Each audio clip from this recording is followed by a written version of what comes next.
mabuting balita ng ating Panginoon ayon kay San Juan. Puri sa iyo, Panginoon.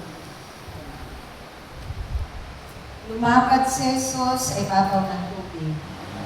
Nang nagtatakip silim na, ang mga alagad ay pumunta sa tabi ng lawa, sumakay sa bangka, patawid sa Capernaum. Madilim na ay wala pa si Jesus. Lumakas ang hangin at lumaki ang alon.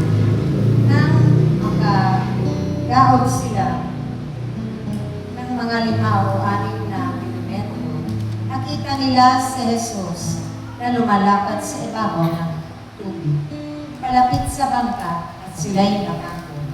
Ngunit sinabi niya sa kanila, "Huwag kayong matakot, ako ito." Tuwang-tuwa nilang pinasakay si Jesus sa bangka. Pagdakay, sumadsad ang bangka sa kanilang pagkukulong. Mga kapatid, ito ang mabuting balita ng kaligtasan. Puri ka namin, Panginoon.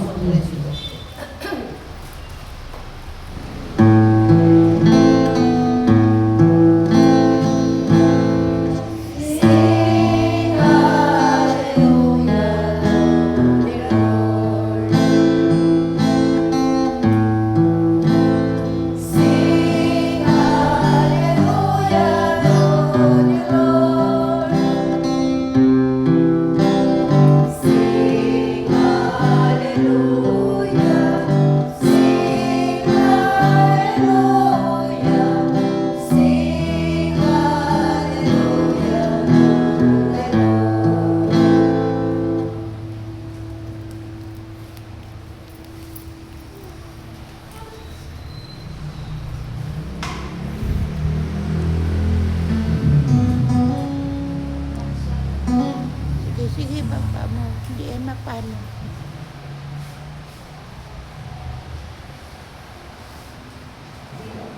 Hindi yan, hindi nakano.